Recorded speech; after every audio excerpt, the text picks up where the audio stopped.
What's going on, Restoration Dominators? Rico Garcia here, your host. And first and foremost, I want to welcome you to yet another episode. Look, if you haven't done so already, I want to go ahead and invite you to like and subscribe to the actual podcast. And do us a favor, if you've been listening for a while and you've been getting some value from the podcast, if you're listening, go ahead and rate the show, leave some commentary, let us know what your biggest takeaways are. And if you're watching on YouTube, go ahead and smash that like button and make sure that you subscribe to the channel. So as we drop additional content, you're going to be one of the first people to know about it. So on today's episode, we're going to be joined by Jeff Moore, president of ATI Restoration, one of the largest family-owned restoration companies in the nation with over 1,200 employees. And we're going to have a really good time because on this particular episode, we talk about what it was like growing up in the business, the many things that have changed within the restoration arena. And more importantly, we also get into some of the more tactical things, like what would happen if Jeff had to start all over again from scratch with $0, what his game plan would be to get back on top. So this is a really exciting episode. Really enjoyed spending the time with Jeff Moore. Make sure that you check out the links in the video description as well as in the show notes below if you want to get some additional information on Jeff, everything that he's got going on. And also we do talk about acquisitions. In other words, if you are one of those companies right now that's potentially looking for an exit, who knows, maybe ATI, maybe you might be a good fit for ATI. So tons of great information on this particular podcast. But before we dive in, I just want to give a big shout out to our show sponsors, starting off with CNR Magazine. If you haven't subscribed to CNR yet, make sure that you go ahead and do so. All you got to do is go to cnrmagazine.com. Upper right-hand portion of the screen, you're going to see a big red subscribe button. Go ahead and smash that, put in your details, and boom, you are now subscribed to one of the leading publications in the restoration arena and stay abreast of what's going on at any given moment. Also want to give a big shout out to Company Cam, but as per usual, we'll go ahead and talk a little bit more about Company Cam and why you should be using Company Cam if you're not already later on in the show. Also, additional public service announcement. Look, we want to go ahead and hear from you, the actual listener, the viewer. You know, we appreciate all of your love and your support. We get tons of emails from you lovely folks out there. This show would not be possible without all of your love and support. But listen, we want to hear your voice. We want to hear your stories. We want to hear some of the struggles that you may be going on in your business, in the industry, some insights that you might have taken away from any one of the episodes that we've previously launched. And we'd love to hear from you, regardless of what it is. So because of that, we have a hotline just for you, which is 678 talk, the number 2 us. So 678 talk to us. Just go ahead and call in. Leave us your name. Let us know where you're calling from and whatever your commentary is. And what we'll do is we'll give you a shout out on one of the next podcasts coming up. So without further ado, let's jump into the episode with the one and only Jeff Moore. Let's go. Welcome to the Restoration Domination Podcast, where you learn actionable advice that moves the needle and helps service-based businesses dominate. Here's your host, Rico Garcia Jr. All right, guys. We are live. Jeff Moore, welcome to the Restoration Domination Podcast. Are you ready to help us dominate? Let's do this. Thanks so Awesome, much for man. having me, Rico. For those that may not be familiar with the name Jeff Moore, they may not be familiar with the ATI name, which I would find really odd. But for those few, do me a favor, fill in some of the gaps in the intro. Let everybody know who you are and exactly what you do. Sure. A little bit about ATI. So, largest family restoration business in the country. My dad started the business in 1989. We are a full service restoration company doing everything that a lot of the restorers do, you know, emergency services, contents, construction. Something that's a little unique for us in our story. We started off as an asbestos abatement company. So our first year to 2 years of business, that's all we did. And so, I've got two younger brothers and a dad, and all four of us, we've only been in the restoration business. And so I think one thing that's unique with my family, my two brothers and I, kind of worked our way up in the business. Even my dad's first job, he was a carpet cleaner. He grew up working in a family business in the industry. He's only had three jobs. My brothers and I have only had a single job. And so I'm currently president of ATI and chief acquisition officer. And so, my journey in ATI has been vast, everything from sucking up carpets when I was a teenager in high school to estimating and project managing to business development, running a branch office. I had my hands in, I think, opening up about 8 of our offices and then running regions for the company, and then to where I'm at now, doing everything from strategy and running the company to where I spend most of my time now, which is helping the company grow through acquiring companies and merging with other great independent restorers, adding them to the ATI brand. And so we're currently about 30 locations and have about 15 to 1600 full-time Which is employees. amazing. Like that's such a, for a lot of people listening, they're like, man, you can't even wrap their head around, a situation like that. And I know that a lot of people are really cynical when they hear stories like this, where, the son comes in, it's kind of, father kind of set the stage, and now it's this huge, large, organization doing all of these great things. And they just can't even really wrap their head around that. But it hasn't all been like sunshine and rainbows, right? Like, talk to us about like what the journey was even before you got involved. Like, what is it that you remember about, growing up, your father being in the business? Like, how, let's take us like back then. Gosh, yeah, I mean, to get to the size that we are now, I mean, you learn the most from your failures. And gosh, if I start early on before I was in the business, I remember my dad not being there a lot. I think just like any entrepreneur, I mean, gosh, our first office was 1,000 square feet in a strip mall. I mean, it was two employees in the office, and it was a box truck. That was the first ATI office. I remember every single office from the beginning, and it was struggles. It was a struggle that every restoration owner has. It's a balance of wanting to be an entrepreneur and having and responding to your job, and balance being a father. And my dad sacrificed a lot of things and wasn't able to be there at a lot of things for the kids. And balancing being a dad, and his first big job was he tells a story. I think it was an Asian kitchen fire that he found in the newspaper of all things, and it was back then where he actually went out and chased the fire, and that's how he hustled jobs. He didn't. I think it was $100,000 fire cleanup he found in a newspaper. I think at the time he had 2 or 3 employees and had to go get temp employees, had to hire competitors. He had to hustle. That's what he did when we were small, and we continue to do that really, all the way through. That's what entrepreneurs do. I remember, gosh, so I got out of college in 2001. 9/11 happened, so I had just gotten out of college in May, and we made the decision to go to New York. At the time, we were only in California, so we had never traveled outside the state. We went out there, not a single job. We said, man, New York needs us. We can provide some services. Let's go out there. Didn't know any clients, didn't know any adjusters. What did we do? We found yellow pages of businesses, and we literally just called building owners, and we tried to get a hold of the facilities. We ended up looking at maybe 12 buildings, and we hustled. We ended up doing 2 or 3 jobs all the way across the country. A great experience, fresh out of college, writing proposals for my dad, walking jobs at 9/11.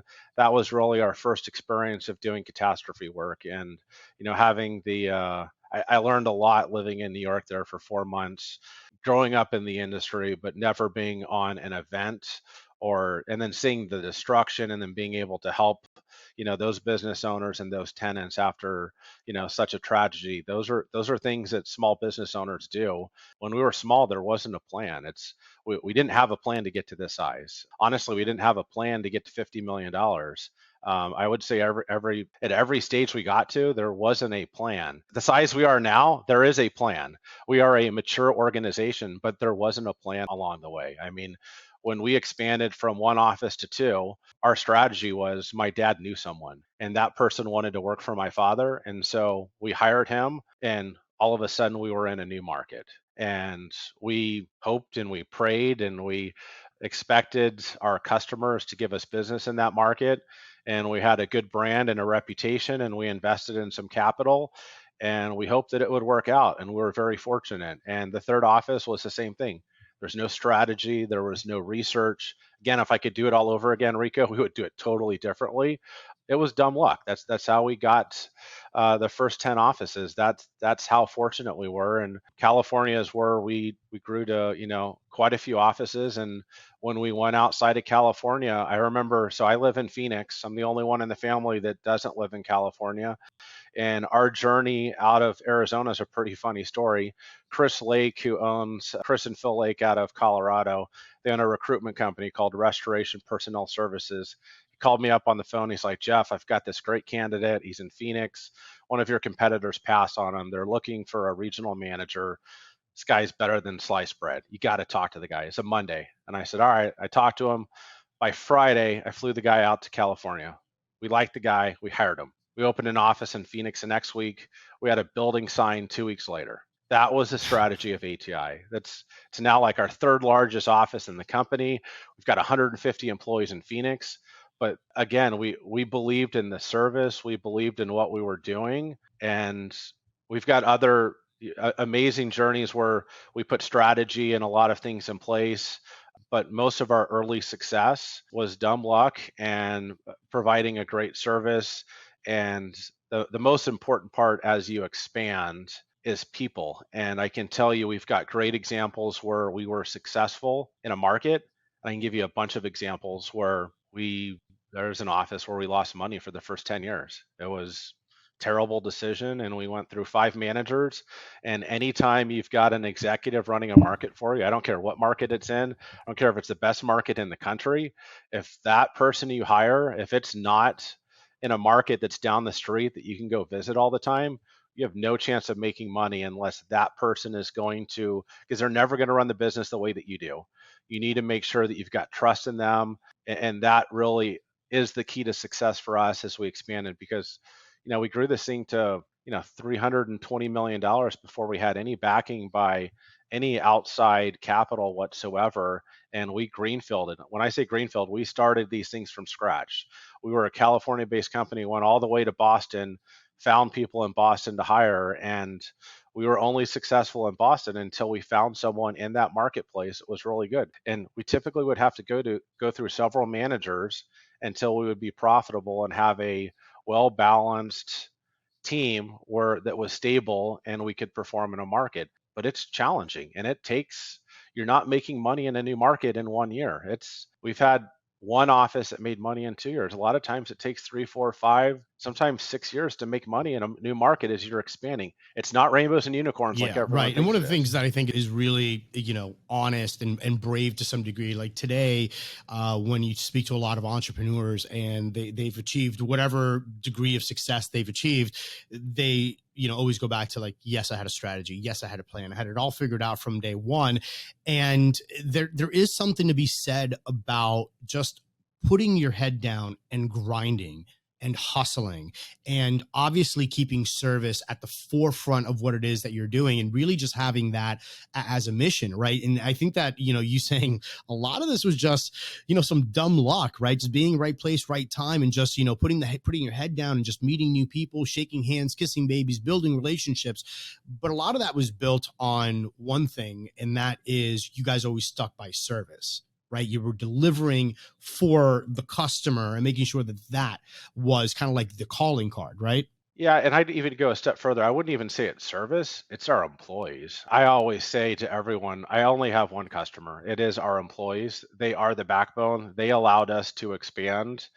They provide the service at the end of the day. If you don't have the best employees, if they're not willing to wake up at 3 o'clock in the morning, if they're not going to be smiling, walking onto a sewage loss and helping out Mrs. Smith and going above and beyond, that adjuster is not going to call you if you decide you want to expand into the next town, the next state. Because for you to be successful to expand, you need to be able to call your customer base, whether it's an adjuster, it's a property manager, it's a hotel owner, and you can generate business through business development. You can generate it through just good service. And honestly, that is the best way to expand your business, is just to provide the best service, the best communication. And the only way you can do that is through loyal, dedicated employees, and you have to take care of them. We still have some employees that were with us, technicians since 1989, that are still with us, and a couple of those have had two generations of employees. So their kids and their grandkids have come through and work with That's us and amazing. still work with us. And to do that, you have to provide amazing opportunities for them and their families, for them to continue to work. I mean, you know how hard it is to keep employees these days, but to keep employees for decades and multiple decades is just So can you unheard of these unpack days. what some of these opportunities for employees and team members actually look like? Because now one of the hottest things that people are talking about is company culture, right? Like, how do we build company culture? How do we provide opportunities for people to stick around? And there's a lot of woo-woo talk, right? Just a lot of very airy talk, but very little strategy behind it. And I'd like to get your opinion on why you think you guys have had the ability, or what you've built in order to provide a platform for people to actually be happy to be at the office each and every single day and to be there for decades and decades. What do you think your secret sauce is? I think you're right. It's a funny word, culture. I think you've got to provide an environment that's fun. At the end of the day, I'm a guy with four kids. If we all work because we have to work, all of us would much prefer to be with our families. So you've got to provide a fun environment. So what we do is not sexy. And so when you're not doing the hard work, you've got to make it a fun environment, whether it's doing fun, silly stuff at work, whether it's allowing employees to dress casual in the workplace, whether it's doing team building events, doing the good old happy holiday parties, taking employees to ball games, compensation, giving them annual reviews, giving them quarterly bonuses, praise. You'd be surprised how far praise, attaboys, those, honestly, that means so much more than everything else, that you're doing a great job, giving someone a kudos. And honestly, they don't want to hear it from you. They don't want to hear it from me as the owner. They want to hear it from their colleagues. They want to hear it from middle management. They want to hear it from lower management. So I think the more you can empower your staff and management throughout the organization to provide recognition to your staff, and you have to provide opportunities. And what are opportunities? It's training, it's education, it's promotion. At the end of the day, no one, including myself, was born into this industry. No one, my dad included, even though I'm second generation, none of us decided this is what they wanted to do. So it is a choice, and you need to make sure that they've got a career path. And so whether I'm a technician, make sure that they have an idea of what the career path is. What can I do in the future, whether it's through IICRC training, it's through RIA advanced certification, it's on the job training with the project manager, project director. Where do I want to be in, not just 1 year or 5 years or 10 years? What are the opportunities within your organization? And quite honestly, my career path may be surpassing your organization. And I want you to be able to provide that roadmap, even if it's surpassing that company. And at the end of the day, you always have to put their needs ahead of your needs. And as long as you do that, they're going to give you everything they can every single day, as long as they're with you. And you always have to put them first, even I ahead of love the that. So business. let's kind of take a step back here for a second, because you mentioned that if you were to do things all over again, there's a lot of things that you would have done different. And the reason why I'm even asking this is because I want to bring where you guys are at into reality for a lot of people that may be watching or listening, right? I want them to be able to wrap their head around, hell, myself included, like wrap my head around 1,500 people, X amount of dollars in revenue. Like for some people, we're like, man, we're struggling to make 10, right? We're struggling to keep one shop in order. If you were to hypothetically lose everything today and all you had was a truck and maybe a storefront or a storage facility, what would your game plan be? How would you think through this process of being a restoration business owner? What would this pen put on paper to say, okay, these are my next steps, this is what I'm going to do? And then how would you try to scale the business all over again? So first of all, I'd figure out, who I'm gonna figure out who I'm gonna have on the team. That's the first part. So I'd figure out the staffing part of it. Who's gonna run the business, who's figure out who's gonna be generating the business for me from a business development perspective, who's gonna be my estimator, who's going to be running operations for me. So those are kind of the three catalysts of a restorer. Figuring out the field parts a little bit easier. Those you can hire or you can train someone in the field. So I kind of figure out my four core tenets of the business. From there, I'm going to figure out what's going to be right for me. I can tell you what's right for ATI. I figure out where I'm going to generate my business. So do I want to do program work? For us, it's been amazing. I know I'd say 50% of the business hates it, 50% of the business loves it. I think it's great as long as you're not top heavy in it. I would never, anyone who's doing 100% of their revenue, I think that's too much. But I think if you can get a good mix of business, when I say good mix, I think 20% of your revenue, less than 50% is healthy. I think it gives you a good, stable day-to-day book of business, but you've also got to keep in mind at any given day you can get kicked off of a program, a particular carrier, or a TPA. So you've got to keep that in mind. That is the risk, but it does provide a lot of job opportunities. You can make money on it. I can attest to that. It is profitable work as long as you've got the right staff behind you. Outside of TPA work, you got to figure out where you're going to generate your business. Are you doing plumbing referrals? Are you chasing fires?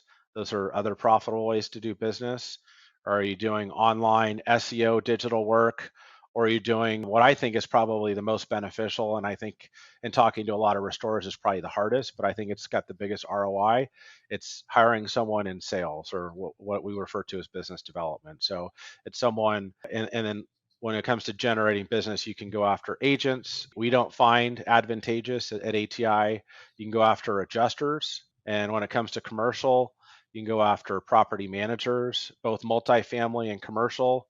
You can also go after hospitality and other commercial entities. So that's where I think is probably the biggest investment, is that business development person. And again, you've got to have the aptitude to, one, spend the money to do it, but you've got to be able to provide the guidance if you don't have someone that has that experience. So figuring out where you want that mix of business to be.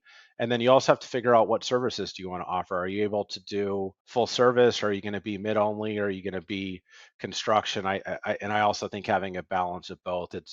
I think in today's world, it's hard to do mid only or construction only. And I think from a profitability perspective, it is good to have both. And if you want to scale and grow your business, it is almost impossible to be able to only do Where one does of those. technology fit in this mix, right? When it comes down to expanding your company, when it comes down to just kind of getting all your ducks in a row, where does technology fit in today? So, I mean, at the core of any business, you got to have a financial accounting system, regardless of what that is. That will allow you to scale. I don't care if you're even on QuickBooks, you can scale with QuickBooks. From an operations perspective, I would say 99% of all restorers are on either Restoration Manager, Dash, Can-Am, PSA.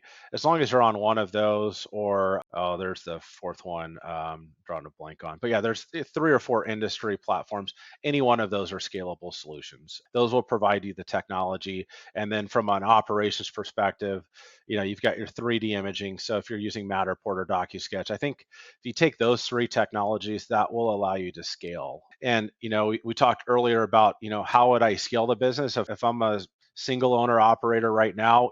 What we learned at ATI, because I said most of it was dumb luck. Not all of it was dumb luck as we scaled and got bigger. I'll give you the example of when we went into the Colorado market. So the one thing we did different there, it was one of our last greenfield operations. We were the closest office to Colorado was probably in Arizona. And so we identified a candidate internally, which at the time was a really great decision. And we made the decision to go into that market about 12 months ahead of time. And so we made an investment with that person. He was still operating in another office, so he was still producing for us, but we would send that person out to that market about 1 week a month. And what we did during that 1 week a month, we would scout and interview and market adjusters. We would go attend golf tournaments if they happened to be that month. We would go to trade conferences. We would pick which week of the month that they occurred. We would interview competitors. We were trying to figure out who was going to be on our team once we opened up a brick and mortar. We were figuring out what part of the city that we wanted to be in. It was so effective, Rico, that we ended up generating in that 12 months. We had no employees in the state. I think we generated $2.5 million in revenue. in the first 12 months without an employee there. We ended up sourcing all of that work out to another restorer because in that week we would meet with 5 to 10 or 15 adjusters, property managers a week. Some of them said they saw us more a month than they saw the competition in Denver because that's all we were doing. We weren't walking jobs, we weren't in the office, we were living in a hotel, and it was an investment, as a capital investment. And we were telling our clients for 12 months in other states that we were going into that market. And I would use that same analogy for any restorer, whether you're going to another market or you're going down the street, 2 hours away. Talk to your current clients, spend some time in the market. Don't just go down the street. If you're doing TPA work, talk to the TPA, go talk to your commercial clients, talk to your adjusters, figure out what kind of revenue you can do before you pull the plug, and spend a little time on it. Us restorers, we're in the disaster business. We just decide to go do things and we don't really think in advance.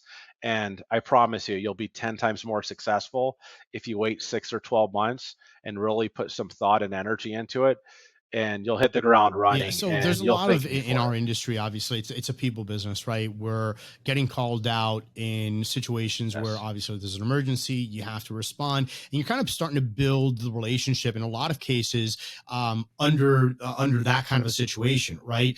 Where does, Yes. in your opinion, especially with an organization of your size, where does digital marketing fit in? Where does more traditional advertising fit in? So we do hardly any of it for either one of those. Not that we don't want to, and not that it may not be right for others. Most of our business comes from our service and our business development team, our estimators, our managers. It's a people business.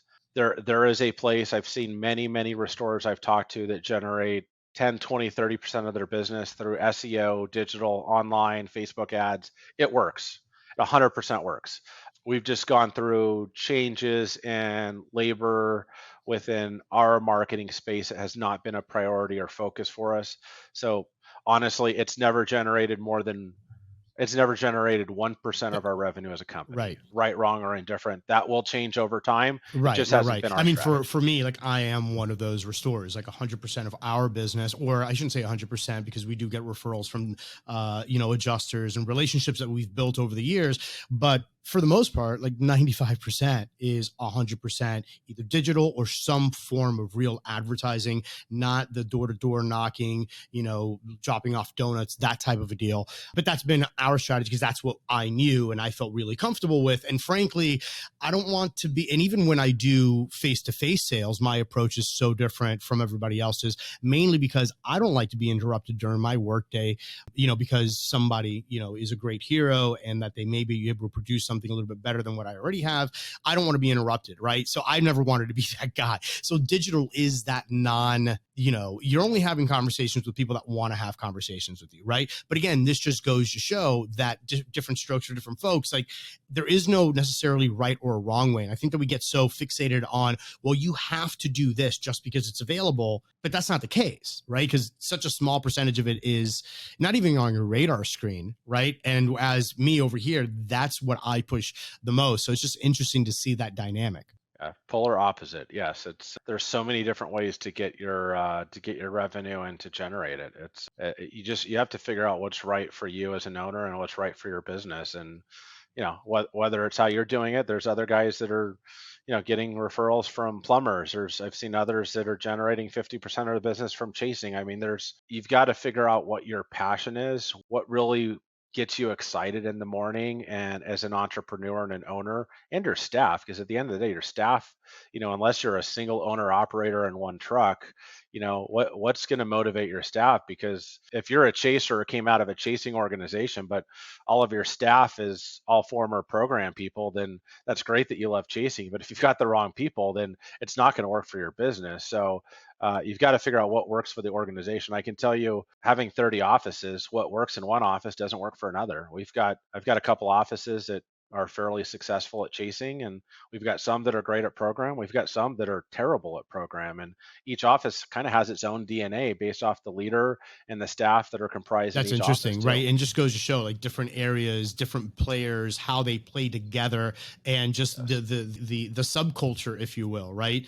That gets created within different offices just based on previous experience from the people that are there, right? And so be able to recognize that, and then also, I would say that it's so important, and I'd love your feedback on this. It's as an owner, as an entrepreneur, to be able to recognize one office's strength and the other office's strength and not necessarily want to change it and just take it for what it is and say, this works really well. You guys excel at this area. You guys excel at this area, and be okay with that, right? Yeah, we're not a franchise organization. We're not McDonald's. That's not as an independent restorer. That's not what we're going for. At the end of the day, we wanna look and feel the same to a certain extent, but I want each manager in each office to have their own DNA and their stamp of approval. And everyone's got their plus and minuses as individuals and in offices. We're not serving Big Macs, so it's a I different totally business agree. model. So one of the things that I want to go ahead and get into is just a little bit more of this whole mindset thing. And one of the questions that I have for you, it's actually three questions, and that's the three questions that you wish that more business owners asked if they wanted to be successful in business. But before we go ahead and answer that, I just want to take a quick pause here and thank our sponsors. Hey, Dominators, real quick, let me ask you a question. How would you like to increase productivity? How would you like faster claims resolution? And more importantly, how would you like to reduce litigation? Well, this is exactly what Impartial allows you to do. Impartial creates timely, accurate estimates for faster and fair claim settlement. Building upon Matterport's technology, the Impartial Scope tool extracts the relevant data embedded with pre-mitigation and post-mitigation scans, and subsequently renders an exactimate or assimilability estimate that can be approved by a carrier without any hesitation. The magic here is that the software helps contractors generate mitigation and repair estimates for more rapid approval from insurance carriers while removing the burdensome administrative process. Each Impartial estimate is produced with objective accuracy using immersive 3D imagery and precise physical and geospatial measurements. Impartial, in my opinion, is one of those tools that simply can go ahead and change your business. And with so many features such as impartial tags, timestamp matter tags, the ability to upload JPEG, PNG, ESX, and so much more. Impartial is that software that could genuinely change your business. Make sure that you check them out in the video description below or in the show notes and see for yourself. Hey, Dominators, real quick, let me ask you a question. Have policyholders struggled to come up with your money because it's held with the mortgage company? Or does the percentage of uncollected debt that you collected in 2021 exceed over 2.5%? Or even better, let me ask you this. Do you dread negotiating with your policyholder when it comes time to collect your final payment and deductible? So look, if you answered yes to any of these questions, then you need to check out Surety. You see, Surety is a third-party fund control company. And what they do is they ensure that you get paid faster and, more importantly, completely for the hard work that your crews are doing. Surety relieves not only the policyholder, but you of tremendous administrative burden while ensuring that the claims process, and more importantly, the proceeds flow via ACH to the rightful owner, you, the restorer. And here's the best part. For less than the average credit card fee, Surety delivers on numerous fronts. So here's what I want you to do. If you want to learn more about how Surety can help you, I want you to head on over to www.surety.com/dominate and request a free demo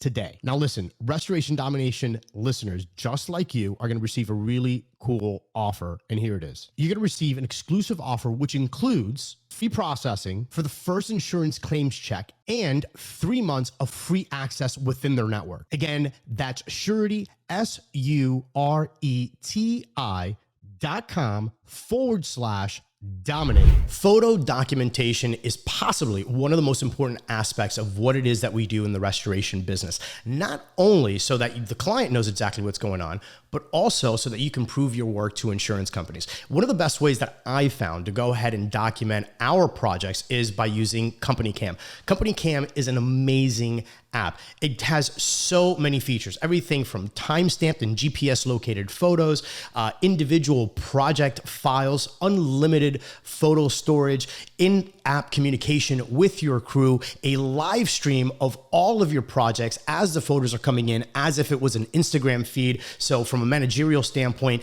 Company Cam can help you there as well. But more importantly, it gives you the ability to protect your organization while documenting and keeping everything nice and neat. So we've got a really special offer for you. If you go to companycam.com/dominate, not only will you get your 14-day free trial, but you're also going to get the first 2 months 50% off. So again, head on over to companycam.com/dominate.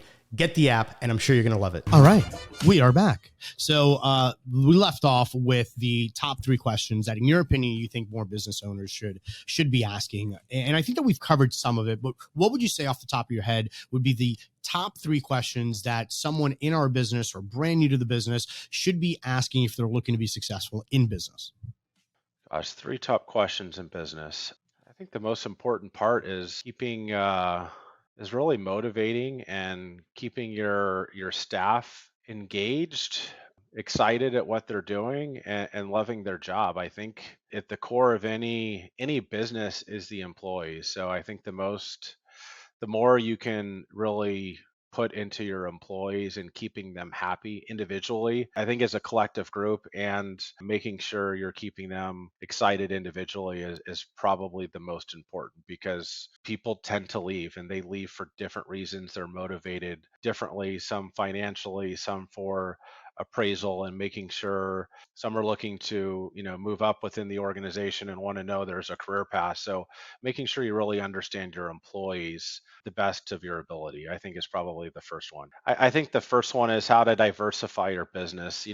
We are in a service business, working in homes. So I think the most important part is making sure you're putting your customer first. So, and I think at the catalyst of that is your employees, taking care of your employees, but making sure you're always communicating with your customer, and your customer is your employees, your customer is the insureds, and the customer is the adjuster or anyone else is touching a file in any capacity. The best way to grow your business is to over communicate on a file, and knowing that everyone from the adjuster to the insured to your employee and every other person, the agent, sometimes there's multiple adjusters. The more you can communicate and avoid an insured calling or an adjuster asking questions. The only time anyone asks a question on a file or an estimate is because there wasn't enough detail, there wasn't enough photos, or there wasn't enough F9 notes in there. If you write a kick-ass estimate, there's not going to be questions on it. And so the better you can communicate, you will That's avoid awesome. all of that. What do you think the other 2 big points would be? Staff, education, recruitment. Most importantly, we want to keep the staff that we have. And if you're a growing organization, you want to be able to recruit the best people, whether it's someone that's not in the industry that you're investing in from an education perspective, or recruiting someone with talent. And so making sure you are investing in your employees, and you really have to look at your staff. They are investments. It's not, they're not capital investments like equipment, DHUs and vehicles, but they're our most valuable assets. They don't depreciate like everything else on a profit and loss statement. These are appreciable assets. They grow, and you have to invest in them, and training and resource and time and development.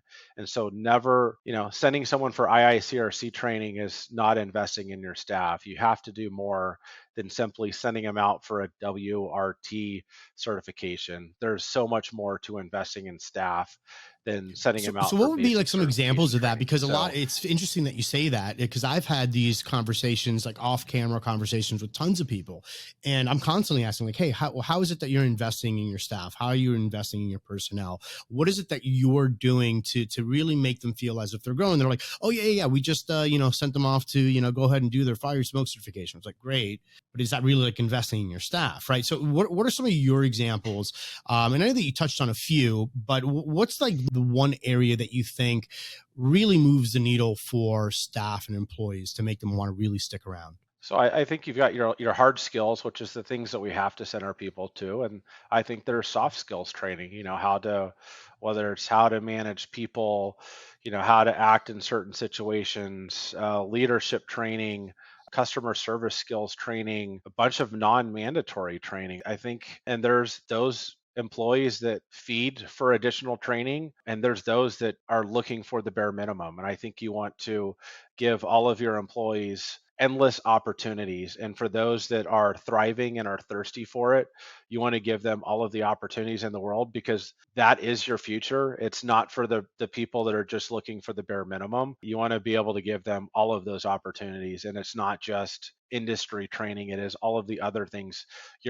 Our top project director, which is an estimator in most people's minds, started off as a $15 an hour technician, and that individual is probably the fifth highest paid employee in the company today. That didn't happen by just sending him through IICRC training. That happened through lots and lots of training, through all of the advanced RIA certifications. We've sent people through Disney training. I mean, all kinds of different training programs. Once you identify that person, there's endless opportunities. Every employee is different in what you should or Right. shouldn't invest So in. let's talk about exiting and what a company should do, what an entrepreneur should do, because the landscape is changing quite a bit, right? There's a lot of mergers and acquisitions that are going on. There's a lot of talk about exits. Yes. As a matter of fact, you guys are actively looking for good quality companies that maybe are looking for an exit.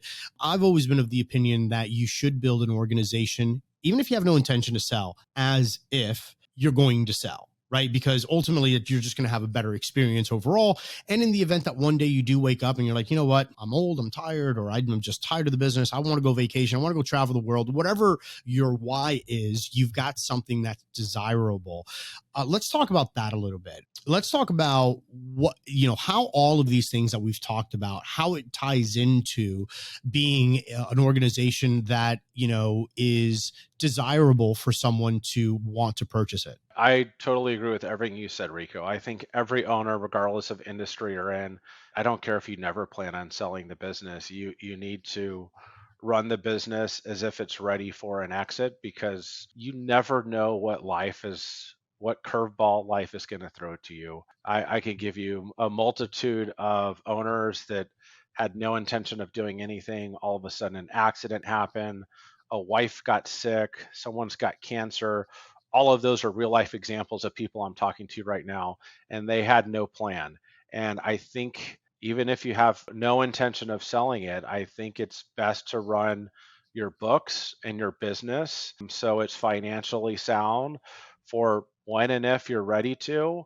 You have that opportunity. I think it's no different than how anyone runs their lives personally or professionally. It's just the right thing to do. And you never know what life's going to throw at you, but you want your business to be running at peak optimal speed. And the reality is, if you've got blinders on, you don't know what people are looking for or what you should be doing or could be doing unless you're open to the idea and running the business accordingly. So I think everyone should be doing that with that notion in mind, So what just are in some of the case. things that you're looking for if you were looking to go ahead and buy restoration companies? Like what are your biggest, KPIs that you look at? So for us, for ATI, for someone to be a fit, most importantly, we're looking at revenue and profitability. We're looking for someone that's growing. We're not looking for a struggling or a declining business. We're looking for someone that's got either an owner that's looking to stay on board, or if the owner's looking to retire, we need a strong number two. We are not, if I'm going into a new market, we're not implanting new people into that business. We are looking for the business to continue to operate the day after we close, just the way that it did the day before it closed. Things will slightly change over the next 2 years, but honestly, there's very little change the first 6 to 12 months. And we need to make sure that it's going to operate the same way that it did. We need to feel comfortable that the business is capable of handling a job that we may bring in on a commercial perspective the day that we close. and be able to represent ATI from a service perspective. So they got to be able to have the capabilities and handle the same service line. So they got to be a full service shop. But the most important part is people. I mean, you're certainly buying the name, the brand, the reputation, but at the end of the day, you're buying the people, and you want to make sure it's a good culture fit. Again, that real fuzzy word. You want to make sure all the people are going to stick around, but it's no different than when I used that expansion idea.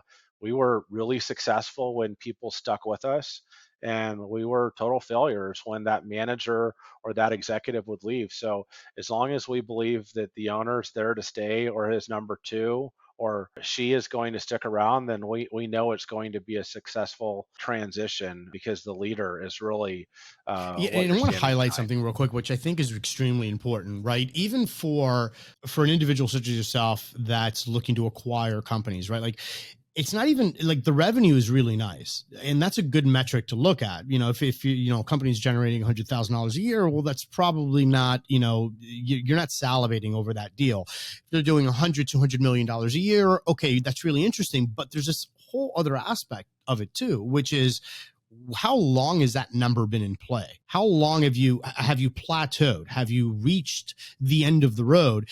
And a lot of people, and all through the spectrum as far as revenue is concerned, they're like, oh, this is nice. I'm kind of comfortable, right? But if you stay too comfortable and there is no like upward growth, which happens with a lot of restoration owners, they're like, man, this is kind of where I wanted to be. I'm good. I don't want to grow from here. There is this aspect of the business where all of a sudden, like 12 months from now, it's not going to be as attractive as it once was. And if that plateau continues to 24, 36 months, all of a sudden, like, how does that affect the exit possibilities for a business owner if they just get too complacent and they just kind of flatline for too long? I don't care if it's flat. I'm just looking for a consistent business. I'm more concerned about a decline. If it's really declining, a plateau is fine. You got to be worried about you're plateaued for 3 years, and all of a sudden, maybe you should have retired a year or two ago, and you're still working in it because you weren't sure what you wanted to do. Now you took a 30% decline. Now you've got to be concerned, because now you've lost a lot of buyers that are no longer, because now as a buyer, my concern is, okay, I can price the business at a 30% decline, but am I now factoring in another 30% decline, because now it may not be a business you can sell? And that's probably the situation.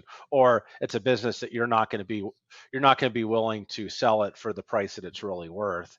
And had you sold it 12 months prior, you may have had 5 or 6 offers, and now you may only have an offer, and it's a third of what you would have gotten 12 months earlier. So you've got to be concerned if it's not a stable business. That is what everyone wants. No one wants to buy a depreciating asset. That's Yeah, not of nobody wants to interest to buy any your buyer. headaches, right? Like, not ideally. And then the point that I was trying to make is that, being really self-aware, because again, there's things, and let's just use, simple numbers, right? Let's say you're doing $1 million in revenue today.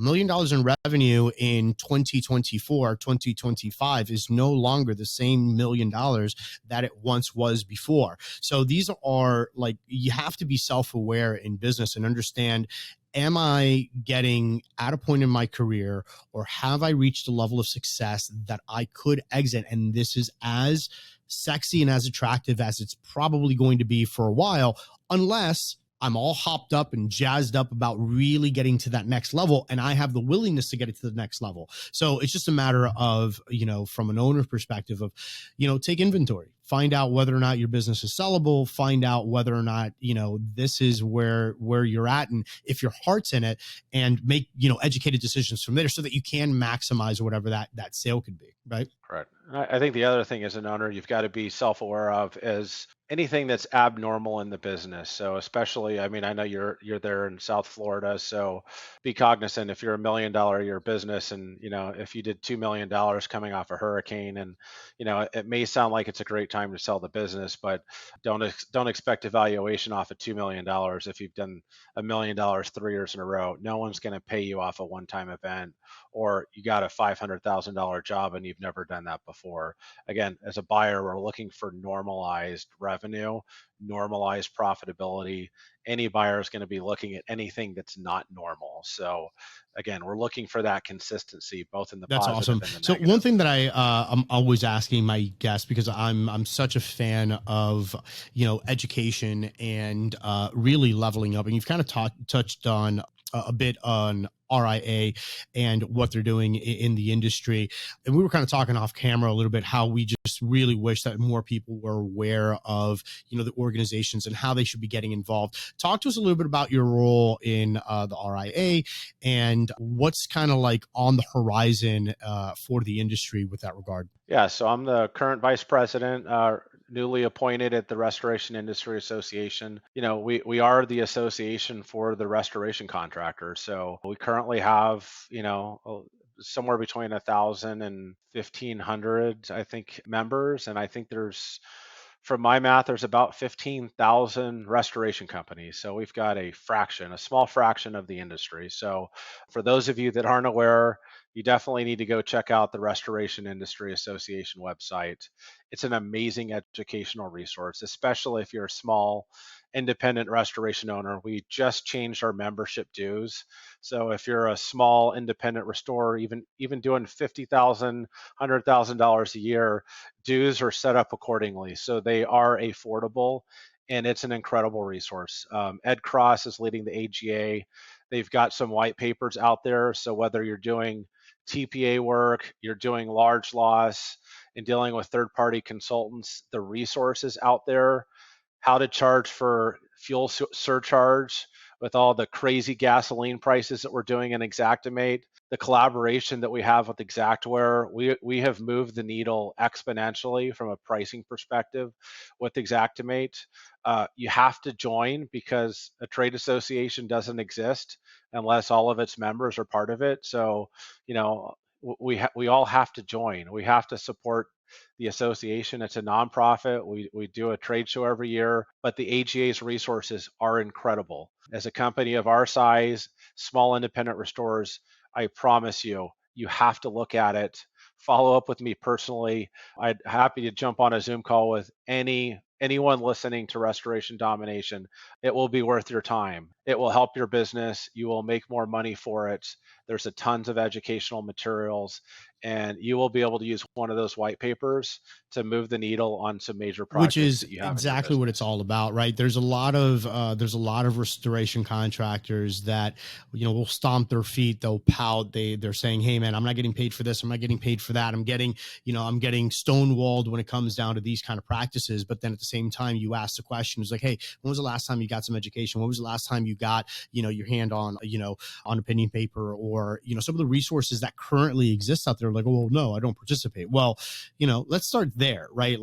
There's power in numbers, there's power in the resources that are currently out there, and one of those resources, RIA. Make sure that you check it out. Be definitely worth your time, and that's the way that you level up, right? And the whole industry can kind of come together. They can still do whatever. Look, everybody's entitled to their opinion. Everybody, if you want to do private work, that's fine. You want to do TPA work, that's fine. It doesn't matter. But what we're getting at is that if we can smooth out the road for all restoration contractors, including yourself, from a selfish perspective, let's start with just binding the industry together, getting as many people involved as you possibly can. And that's how you really grow and scale and get that one singular voice kind of moving the industry, which I think is extremely important.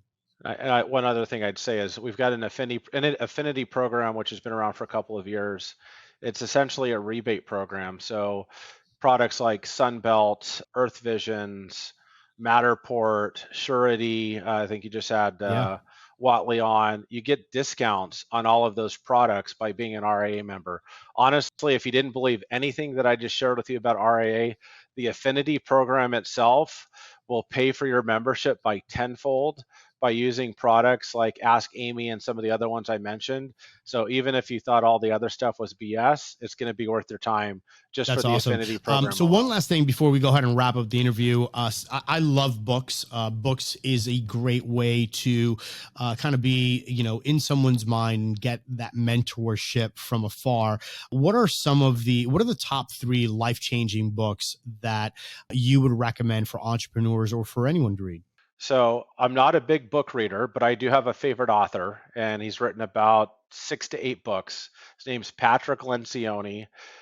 He writes business books. I've read them all probably 3 or 4 times. I highly recommend them. They're all about business, how to run your business, how to run meetings. They're easy reads, especially for someone who's not a serial reader like myself.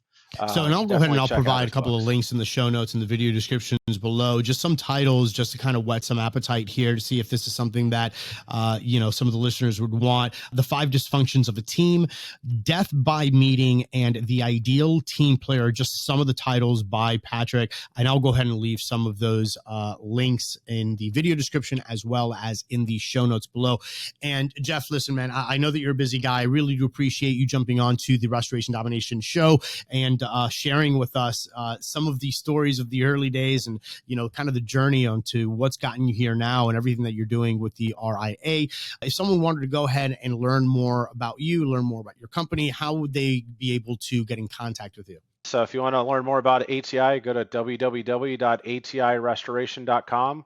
And if you want to reach out to me, you can email me at jeff.moore@atirestoration.com, or you can call me on my cell phone at 909-322-3476. Awesome. And on that note, Restoration Dominators, make sure that you share your voice.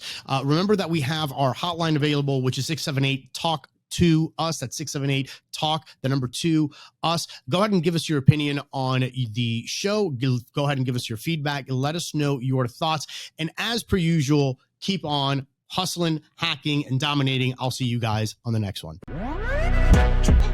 You've been listening to Restoration Domination, your #1 resource for tips, tricks, and hacks to help your business grow. Subscribe to our channel and follow us for more Restoration Domination. And follow our host at Rico Garcia Jr. on Facebook, Instagram, TikTok, and LinkedIn. Till next time, this is Restoration Domination. Hustle, hack, dominate.